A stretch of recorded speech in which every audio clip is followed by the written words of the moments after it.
Bom dia! Estamos novamente juntos para agora tratar sobre a filosofia e o pensamento do Eyring Bergson, tá? Eyring Bergson, que é um filósofo francês que a sua existência ocorreu entre os anos de 1859 a 1941. Então, ele podemos dizer é um teólogo, é um filósofo aqui, fazendo uma rememorização e também uma assertiva aqui, uma reassertiva. Ele é um filósofo, tá? Ele trabalha na área da filosofia, com propostas que vão de encontro à filosofia da mente, à área da filosofia da mente, e ele é um filósofo francês do século XIX, tá? Muito bem. Antes de entrarmos nesse assunto, lembrar você da importância de você compartilhar a aula gostando, né? E dar sempre o seu like para ajudar a aula a crescer. Muito bem.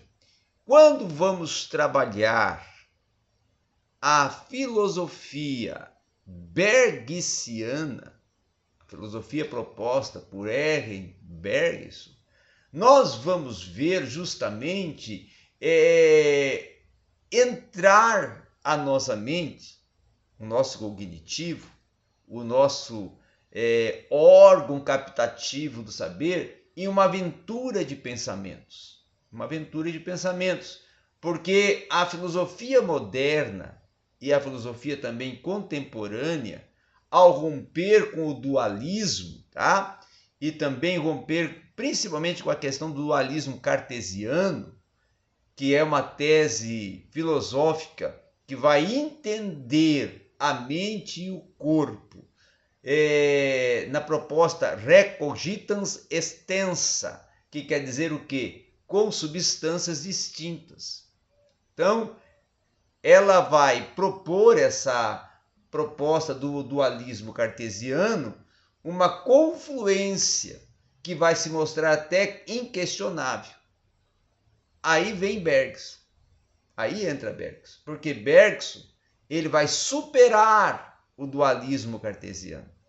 E ao superar esse dualismo cartesiano, o Bergson vai não querer dizer que esse dualismo cartesiano ele tem as suas deficiências, seus déficits. E isso também não quer dizer que Bergson se torne um monista, tá?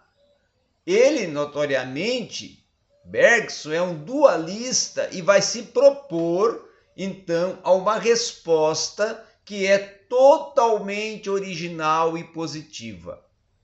Até para a relação entre corpo, espírito, obra, matéria e memórias, principalmente, tá? Outra questão também é o ensaio. Um ensaio esse sobre a relação do corpo com o espírito. E ao indicar esses caminhos, vai se demonstrar até uma ligação e uma relação entre ambos, pela proposta do advento da própria memória, tá? Então existe aí, dentro desse contexto, uma questão que vai ser sobre a conexão entre material, espiritual e até a antiga história da filosofia, ou a filosofia antiga, tá? No aspecto histórico, tá? Então, dentro dessa proposta, nós podemos ver também que a história da filosofia antiga, ela sempre ocorreu sobrepondo a mente sobre a matéria, sempre defendeu isso. Ou até vice-versa. Mas Bergson vai inovar, vai propor um vínculo entre o corpo e o espírito sem vir a sobrepor nenhum deles. Tá? Aí já começamos a ver as diferenças da filosofia bergsiana como uma proposta da filosofia moderna e contemporânea que vai rompendo com a filosofia antiga e também até com o dualismo cartesiano. Bergson, então, vai afirmar que a relação entre espírito e corpo, ela se torna intermediária, até pela memória, e vai se sustentar por uma tese, por um meio de um certo repertório teórico marcante que irá exprimir uma linguagem poética e simbólica que nunca vai se perder nas entrelinhas. Aí nós vamos ver a dualidade da filosofia bergnosiana.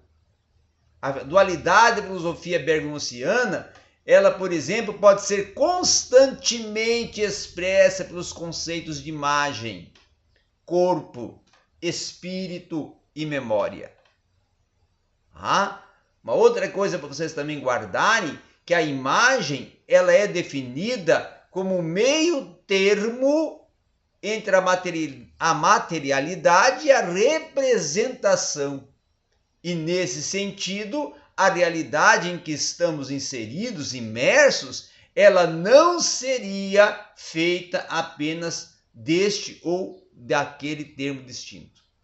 Uma outra questão também a pensarmos que a imagem, nesse sentido do senso comum, é aquilo que está entre o extremo da ideia e da coisa. E aí é que esta imagem, como aquilo que existe no objeto em si, ela, além disso, vai se tornar a imagem do objeto com tal percepção, tal como nós vemos, como sentimos, como percebemos. Segundo essa concepção, inclusive, o mundo em que vivemos, ele é composto por imagens que agem umas sobre as outras, dentre elas existem-se, se tornam existentes a partir de uma imagem que é privilegiada, que é, nesse caso, o corpo. Então, o corpo, ele se torna capaz de agir conforme a sua vontade e vir a responder aos estímulos do mundo de acordo com as necessidades, ou seja, ele não se fixa, em reagir ao ambiente por meio de comportamentos mecânicos que são engessados, mas também não vai se permitir porque existe uma originalidade de suas ações que irão se explicar pela capacidade do corpo ter em si o espírito como aquilo que dialoga de forma privilegiada por poder de escolher como vai agir, como vai fazer, como vai decidir, como vai gerar, como vai construir, E a título de exemplo, aí pode ser muito bem observado no cotidiano do sujeito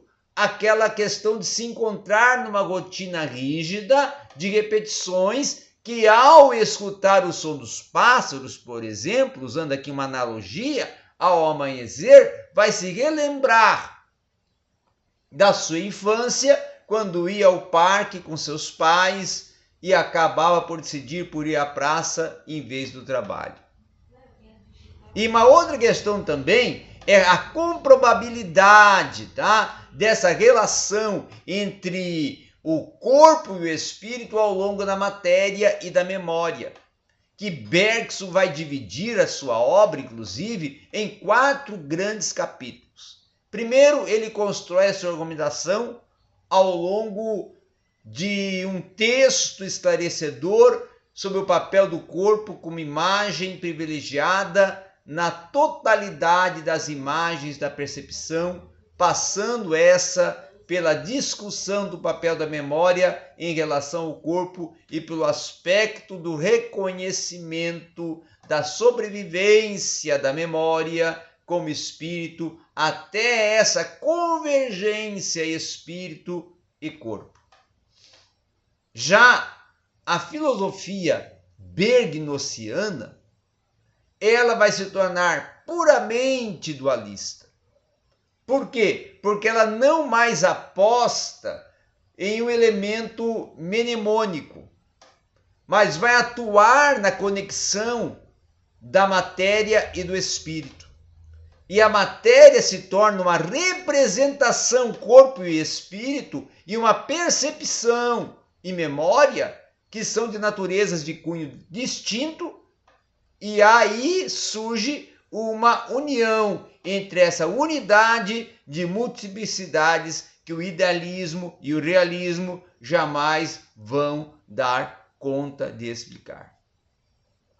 Uma outra questão para nós concluirmos também sobre o pensamento bergsoniano, que apesar da dificuldade de nós pensarmos em toda a dimensão da obra de Bergson, nós temos que considerar que a obra de Bergson e o pensamento de Bergson proporciona, constrói diferenças, tá? Convergências e divergências de uma reflexão sobre corpo, mente, espírito e natureza que vão além das nossas expectativas, porque vão tratar de questões naturais dentro de espaços físicos e metafísicos, em um diálogo entre corpo e mente, mente e corpo, espírito e alma, alma, espírito e ser, para pensar